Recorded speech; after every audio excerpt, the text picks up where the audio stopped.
Play clock at 5. Pass is intercepted at the goal line by Malcolm Butler. Unreal. Amazing. Podcast Patriotas, do fã-clube oficial dos Patriots no Brasil.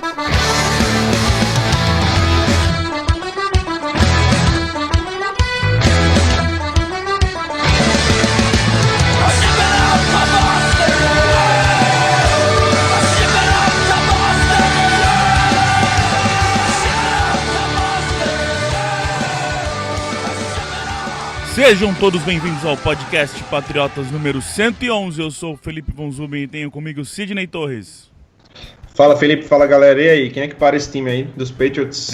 Rapaz, o Sidney cantou a bola que depois na metade vira outro time e somos outro time, hein, Arthur? Sim, 7ª vitória seguida. Fala, pessoal, mais um jogo ótimo do New England Patriots, a defesa mais uma vez forçando a pontuação mínima do time aniversário, e vamos continuar nesse momento bom e continuar porque na semana 15 já tem o Pittsburgh Steelers, um jogo assim mais difícil, mas bora continuar e bora fazer esse podcast maravilhoso. Pois é, a gente tem uma sequência interessante aí, a gente vai falar nesse programa também.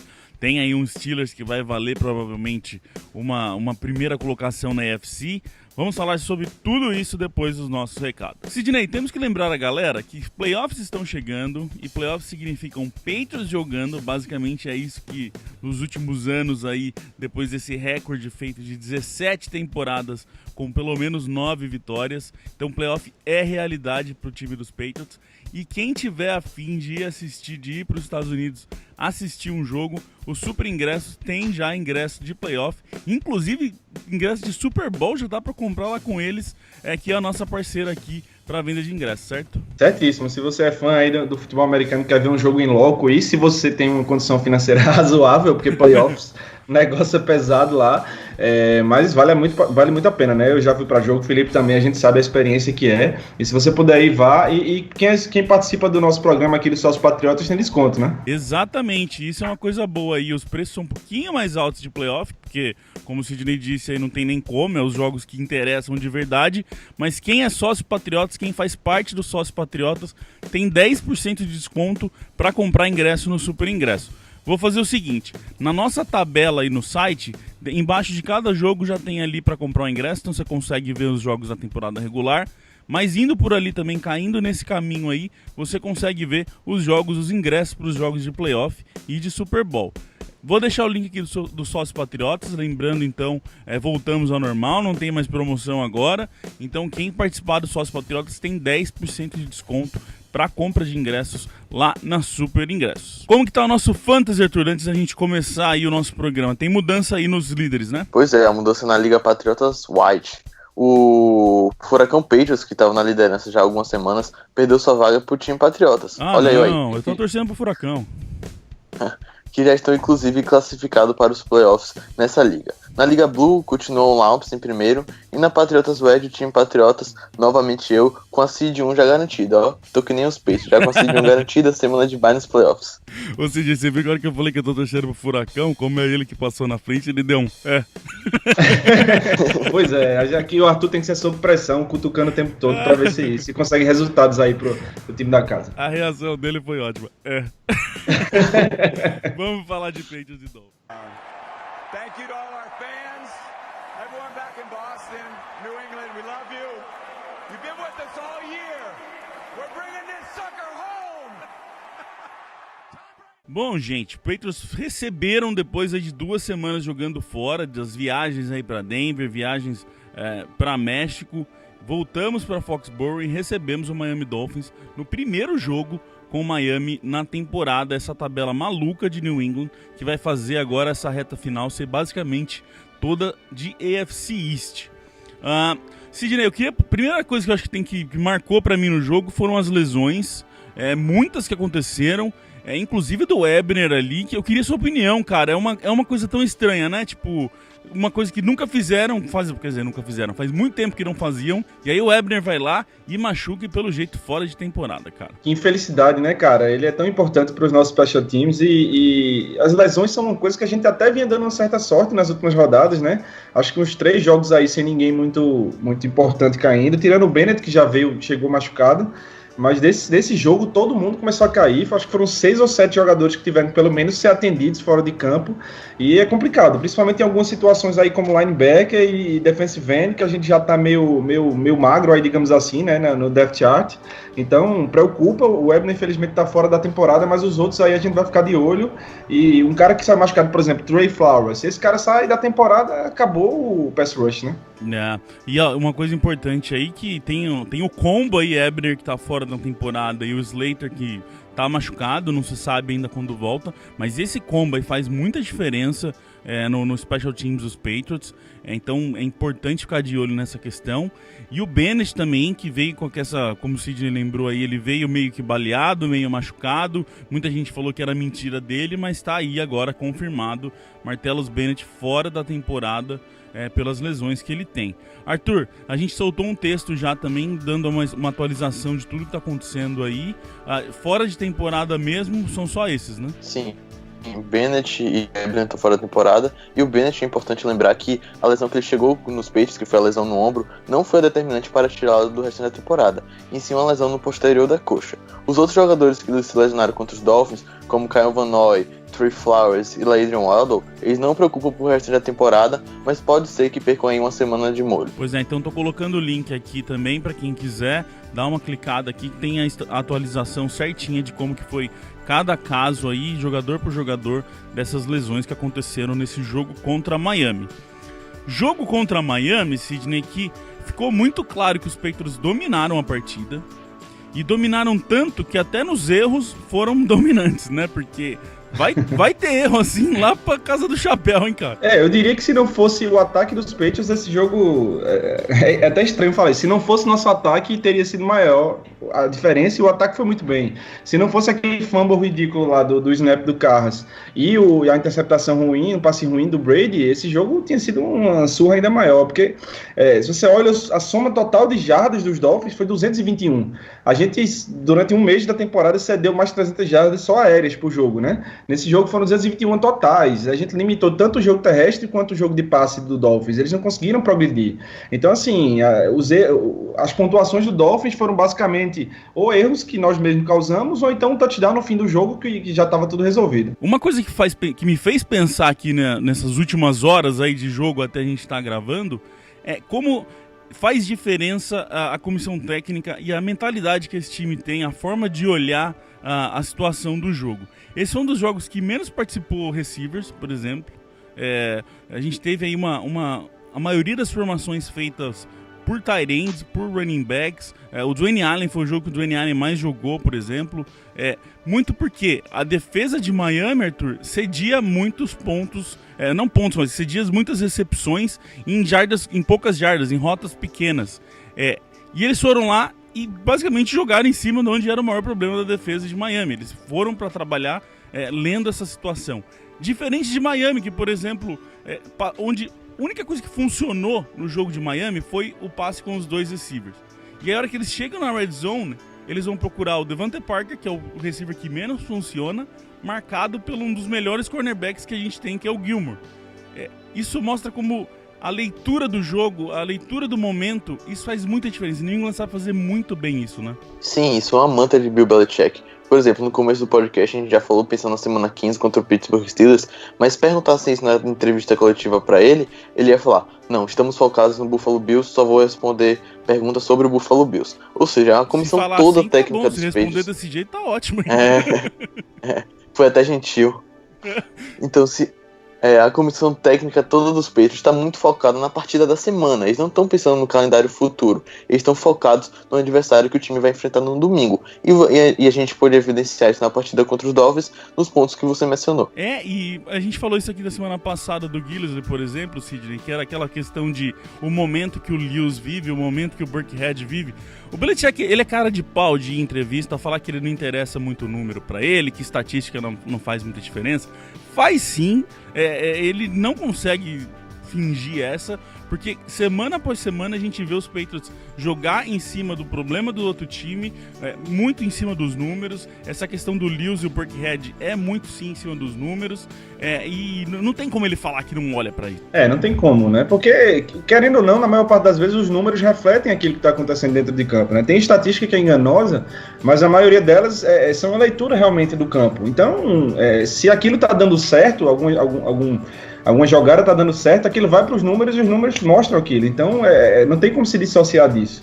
E com relação ao Gillislee, eu acho que ele desistiu. Eu tenho duas teorias, né? A normal e a teoria da conspiração. A normal é que ele desistiu do cara, porque o cara tá saudável, running back de força e não tá jogando. E a teoria da conspiração é que ele tá guardando o Gillislee pra não dar vídeo dele pros caras e guardar esse cara pros playoffs. Não sei, porque 3 jogos já saudáveis e ele não joga. Cara, eu acho que é o contrário pra mim, sinceramente. Pra mim, a da conspiração é que ele não quer mais saber dele. Eu vejo muito, como eu falei, esse negócio dos números, eu vejo muito ele tá aproveitando o momento do Lewis e do Burkhead e aproveitar pra descansar o Gillislee. Não vejo muita outra coisa, sinceramente, não quero nem acreditar. Tanto porque o White, até vou soltar um texto sobre isso essa semana, o White, ele também tá decaindo em snaps que ele participa nas últimas semanas. E o White é o queridinho do Belichick, ele não ia fazer isso com o White. Eu acho que é muito assim, ele tá aproveitando os dois que estão bem e os outros dois que, vamos dizer, não precisam jogar tanto, tá aproveitando pra dar uma descansada nos caras. Eu acredito muito nisso, pra falar a verdade. Sim, o que eu acho interessante nesse ponto dos running backs também é que nossos dois que vão ter contrato expirando ao fim da temporada é o Dion Lewis e o Rex Burkhead. Já o Mike Gillislee e o James White têm contrato para 2018, já estão meio que garantidos no elenco. E o que o Bill Belichick pode fazer é dispensar o Mike Gillislee, que abriria 2 milhões e 400 na folha salarial, e usar esse dinheiro para renovar os contratos dos que vêm sendo mais bem aproveitados agora. Tem muito caso aí. A verdade é que pro Lewis e pro Burkhead eles estão no melhor momento pra crescer, pra jogar dessa forma, e a gente só tem que esperar. Eu acho que a gente tem que falar, porque tá acontecendo, é o terceiro jogo do Gillislee fora, mas não tem muito que a gente ter um rumo aí do que vai rolar. Ainda em Lewis e... enrosquei. Ainda em Lewis e Rex, temos aí, foram os 2 jogos, melhor jogo do ano em terrestre pro Rex, com 50 jardas terrestres, e melhor jogo da carreira do Dion Lewis, passou de 100 jardas aí, 112 se eu não me engano. Então o melhor jogo terrestre na carreira do Dion Lewis. E pra mim, tudo isso, eu já vou dar até um spoiler aqui, que vai ser hoje dentro do campo dessa semana. O trabalho da linha ofensiva no jogo terrestre foi inacreditável. Inacreditável. Olha, se você tá ouvindo isso aqui, assista de dentro do campo desse sábado, que ficou muito legal, a gente já fez, porque a OL trabalhou muito bem. Não foi tão bem na proteção do Brady, a gente sofreu ali, teve uns momentos que chegou até a ser um pouco preocupante, mas no jogo corrido, Sidney, eles trabalharam absurdamente bem e deram aí, como eu disse, o melhor jogo do Lewis na carreira e o melhor jogo do ano pro Rex Burkhead. E vale ressaltar que não foi contra qualquer front seven, né? Tem uns caras ali no meio da linha do Dolphins que são qualquer coisa. O Sul, por exemplo, né? Por mais detestável que seja aquele cara, ele é muito bom contra o jogo terrestre. Então, assim, não é que os caras correram contra um bando de cones, né? Foi contra uns caras interessantes ali. E se esse time do New England, com o Brady, com o Cooks, com o Gronkowski, com o Amendola, conseguir correr com a bola, não digo nem 190 jardas, porque isso é irreal, mas mais de 100 jardas por jogo, vai ser muito complicado segurar esse ataque aí no final da temporada e nos playoffs. Vira um time que nunca foi antes, um time que, bom, foi o ano passado um pouco com o Blount, mas um time que assusta porque faz de tudo de verdade, e normalmente os Patriots não são desse jeito não, então vira aí duplica o tamanho do problema para as defesas adversárias. Você falou do Cooks aí, outro bom jogo do Cooks, eu achei, 83 jardas, mais uma vez o recebedor com mais jardas. E a gente não pode deixar de falar do Gronk, Arthur. Jogo que diria até que histórico pro Gronk, 2 touchdowns e passou várias marcas aí, também tem texto pra sair sobre isso essa semana, né? Sim, ele se tornou recordista dos Patriots, de mais jogos anotando mais de um touchdown, chegou a 16 e ultrapassou nada mais nada menos que Randy Moss. Gronk vem tendo uma temporada muito boa, como sempre é a dele, né? O problema de Gronk, como todos sabem, é conseguir se manter saudável.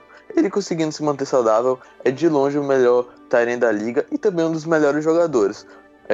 nesse último domingo contra o Miami Dolphins. Foram 2 touchdowns até fáceis pro nível do Gone Wrong, que aquela rota com o Brady é bem manjada, a defesa dos Dolphins não estava preparada para ela, e foi fácil aquelas 2 pontuações.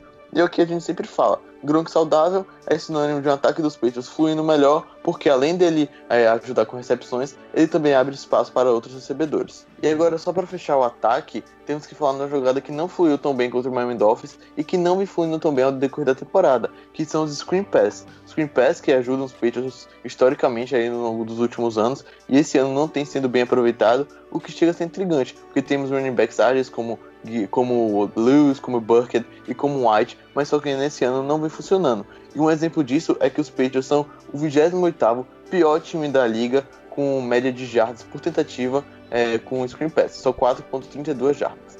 E estranho também, porque eu até fiz aquele dentro do campo do Broncos, que eu imaginei que poderia sair alguma coisa desse jeito, Sidney. Muito como o Arthur falou, pelo histórico que a gente tem com o ataque de trabalhar desse jeito e os running backs, e também por ter, por exemplo, o Shaq Mason, que é um cara que sempre consegue ir pro segundo nível fazer bloqueio, o próprio Gronk que consegue avançar, um Devlin, tem tanta peça para fazer essa jogada funcionar, e é estranho ela não tá saindo, né? É muito estranho, dado tudo isso que você falou. A linha ofensiva tem jogadores capazes de ir para o segundo nível lá e bloquear. Os running backs são extremamente ágeis e versáteis ali. Não tem desculpa para isso não estar funcionando. E ficou claro já que isso está incomodando o Bill Belichick. Na entrevista que ele deu essa semana, já no dia seguinte ao jogo, ele falou que se tem uma coisa que os adversários começam a sorrir, ficam felizes quando veem, é um screen dos Patriots. Então ele sabe que isso está ruim, sabe que precisa melhorar e pode ter certeza que ele está cobrando a galera lá dentro. No lado defensivo, foi mais um bom jogo e finalmente, senhor Arthur, temos um front seven que apareceu pro jogo, hein? Pois é, aleluia, o pass rush contribuiu muito bem. Foram 7 sacks em cima do Matt Moore, de longe a melhor marca da temporada. Os Patriots que só tinham conseguido 17 até o jogo contra o Miami Dolphins. E destaque também para o Eric Lee, que já chegou e já fez seu primeiro sack. E fez o primeiro sack e foi o melhor defensor em parar a corrida, Sidney. Falamos aqui o quanto isso era necessário, fizemos o raio-x da corrida lá mostrando que era um problema e ele já chega sendo o jogador que mais faz tackles no jogo corrido. Isso é quase que um presente de aniversário, né? Eu estranhei de início isso, logo que ele chegou e quando saiu a lista de inativos, ele estava ativo para o jogo. Aí eu pensei, cara, o Belichick traz o cara na semana, um cara que tava no practice squad, e bota ele ativo no jogo. Esse cara vai jogar, ele não vai ser ativo só para ficar lá no banco olhando. E ele jogou muito bem, surpreendente e é um presente, como você disse, porque é uma posição de muita carência no time, né? A gente tem muita gente machucada aí, ou então que não tá produzindo tão bem. E recentemente o Cassius Marsh foi até dispensado. Então, se esse cara conseguir aí ser um jogador produtivo, né, conseguir contribuir com esse time, vai ajudar muito a defesa. Bom, Flowers também fez um jogão até ele sair machucado. Fez um jogaço, Flowers, 2 sacks, forçou um fumble. Belo jogo do Flowers, daquele que a gente tá esperando acontecer e que fazia um bom tempo aí que não acontecia.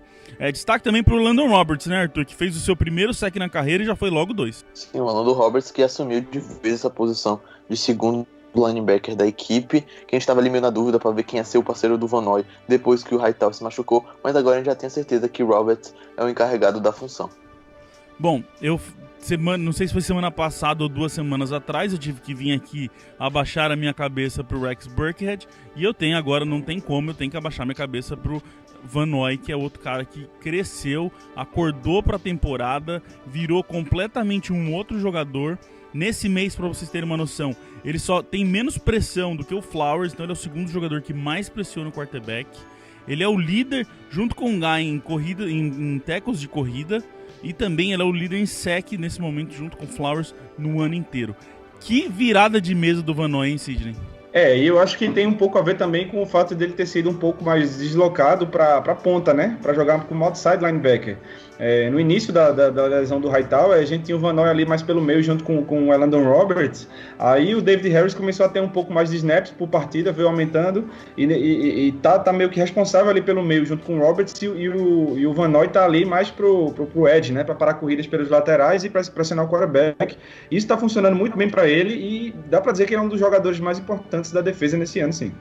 E um dos que mais teve essa mudança, né? Tipo, que veio assim, jogando super mal e agora começa a jogar muito bem, de verdade. Van Noy vem jogando muito bem, não só é visível quando a gente assiste o jogo, mas os números também, os números dele mudaram completamente. Ele ganhou o selo Stephen Gilmore de recuperação na temporada. Vamos puxar então sobre isso. Quando tem... É aquela engrenagenzinha, né, gente? Quando tem pressão, ajuda lá atrás. O jogo que mais teve pressão foi, de novo, um jogo muito bom feito pela secundária. Então vai lá, Sidney, fale do Stephen Gilmore.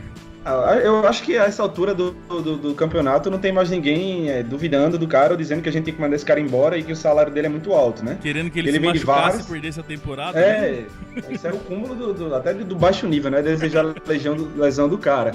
Mas ele, desde que voltou, assim, da bye pra cá, tirando os jogos que ele não jogou por concussão, o cara tá um monstro ali. Ele tá anulando o recebedor que ele marca. São bons recebedores que ele tem marcado nos últimos jogos.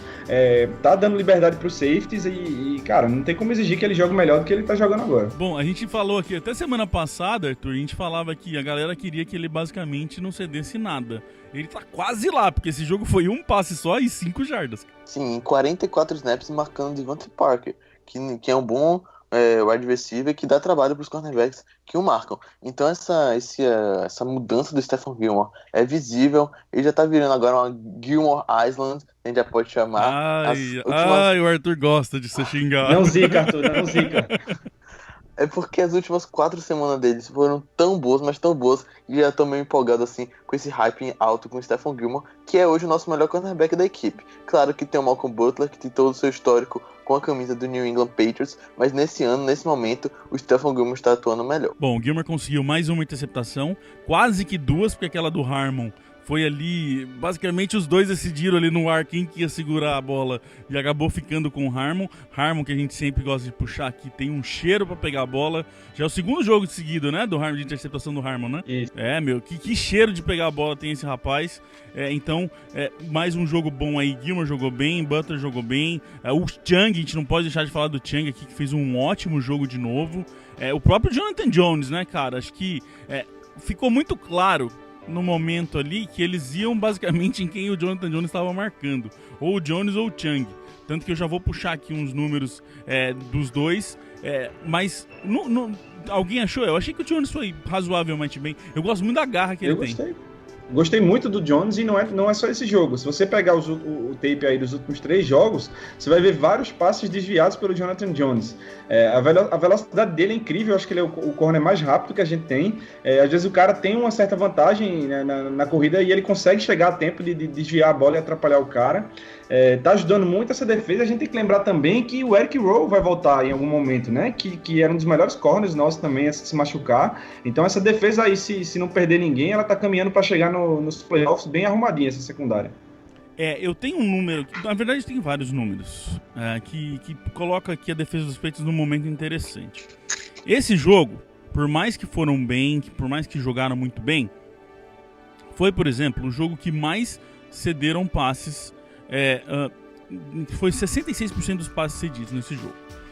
Então, por exemplo, o Chung e o Jonathan Jones, todos os passes que foram neles viraram recepção. Então isso ainda acho que agora passa a ser, vamos dizer, usando o jogo de Miami como exemplo, onde o jogo corrido foi um pouquinho melhor, onde a pressão aconteceu, onde a secundária cedeu menos jardas, esse foi aí o ápice vamos dizer, do problema, entre aspas, que foi essas bolas cedidas, 66% de novo, para repetir aqui. Isso, por exemplo, não acontecia, esse número alto não acontecia desde o jogo de Carolina. Só que foram 160 jardas cedidas pela secundária só, que põe o melhor jogo da secundária na temporada. Então, Arthur, eles cederam muitos passes, mas foram para poucas jardas. E isso começa a ser interessante e bem característico para a defesa dos Patriots. Sim, poucas jardas e o mais importante, poucos pontos, porque dos 17 pontos que o Miami anotou na partida, só 10 vieram da defesa, porque temos que contar que foi 7 daquele fumble. ou seja, a famosa defesa Bend But Don't Break dos Patriots, que continuou sua fama, que continuou sua caminhada por 2017. Esses números do Chung e do Jonathan Jones, você destacou, e é também importante lembrar o que o Cine falou, tem o Eric Rowe para voltar. Eu quero ver como vai ficar o depth chart dos cornerbacks quando o Rowe voltar, porque pode empurrar o Jonathan Jones como quarto do time e trazer o Eric Rowe para terceiro. E essa Bend But Don't Break vem cada vez sendo mais forte nesse ano, porque, por exemplo, olha as jardas cedidas de 4 em 4 jogos da secundária. Os 4 primeiros jogos, a secundária cedeu 1.021 jardas. Nos próximos 4, esse número da secundária caiu para 839. Nesses últimos 3, são 560.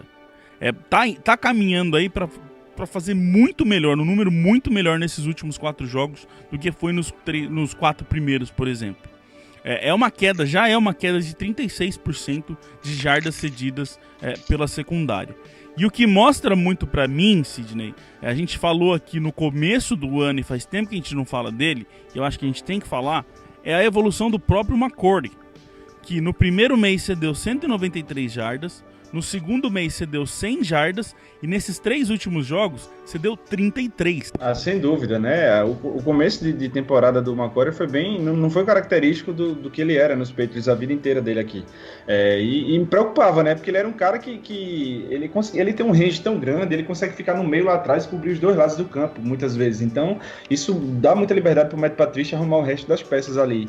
E quando ele começou a sofrer, eu comecei a ficar preocupado, porque era justamente numa fase em que os corners também não estavam bem.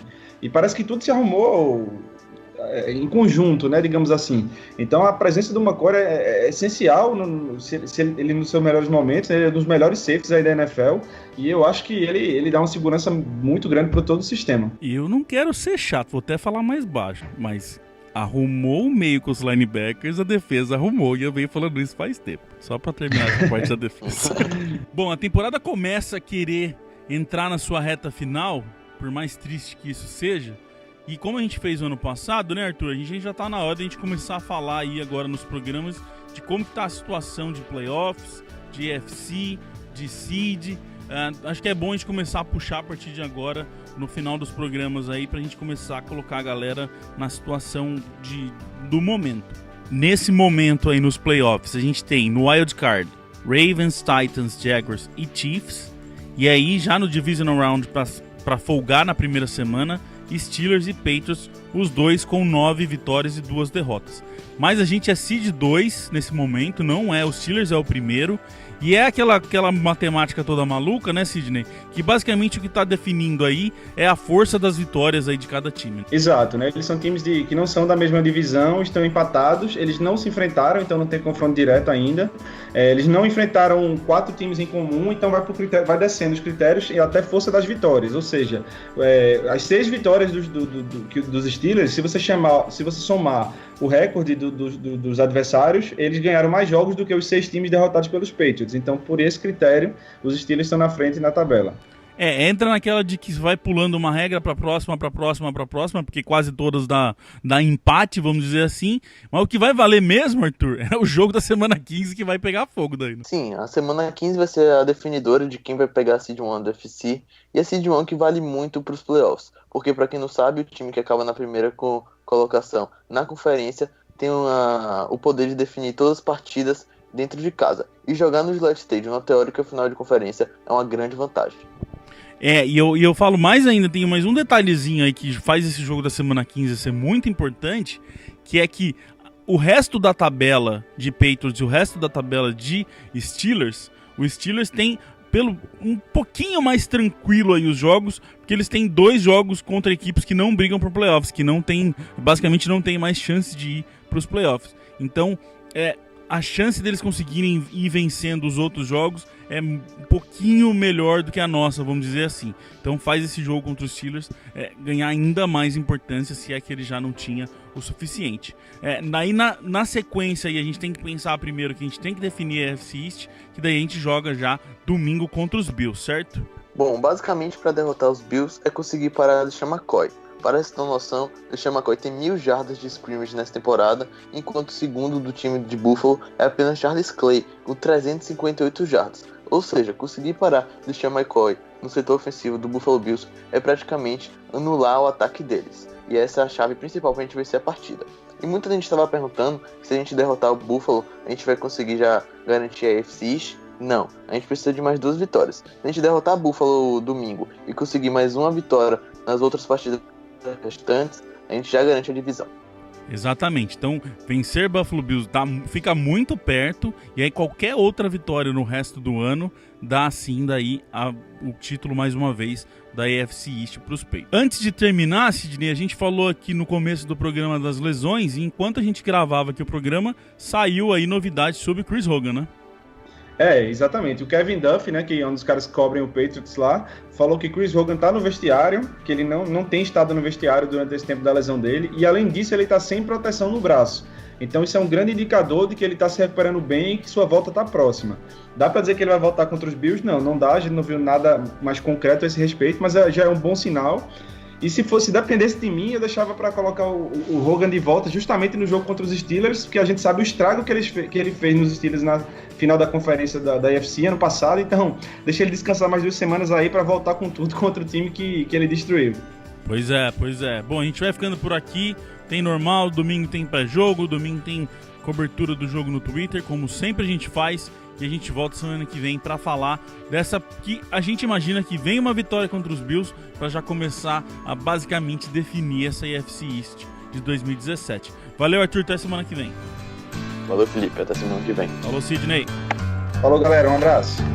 We love our New England Patriots and the way that they play as a team. And we'll always be true to the red, white and blue, our New England American dream. When they take to the field, they don't often yield. They'll bend, but they seldom will break. If the first half should sour, well, there's still half an hour. They'll ignore every bruise, every ache, and they'll pull it all out at the end of the bout. If it's close and the game's getting scary, if the offense can't score with a few seconds more, then we call in old clutch Vinatieri. We love our New England Patriots and the way that they play as a team.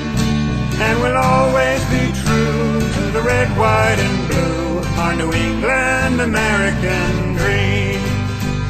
I can't say enough about the wonderful stuff that they do with a field and a ball.